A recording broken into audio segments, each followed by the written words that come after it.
Hello guys, welcome to Pronouncist, your pronunciation guide. Today we will learn how to pronounce the word shown on the screen, Wolverine. First, let's hear its American pronunciation, Wolverine.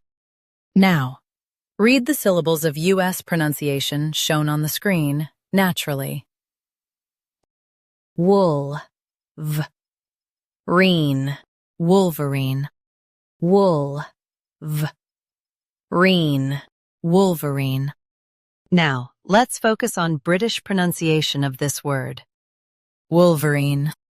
Now, read the syllables of British pronunciation shown on the screen naturally.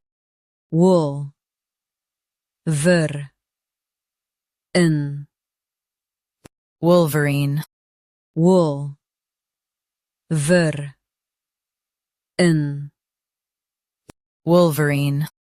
In US, stress reen. In UK, stress ver. It's a fierce animal. Wolverine, Wolverine. Practice repeatedly and you'll soon be able to say this word perfectly. The best way to practice is to repeat the syllable multiple times. The meaning of the word is fierce animal. Try repeating this word several times to improve your pronunciation. We post daily videos on useful and commonly mispronounced words to help you speak clearly and confidently. Like this video and subscribe to Pronouncist for more pronunciation guides. Thanks for watching us.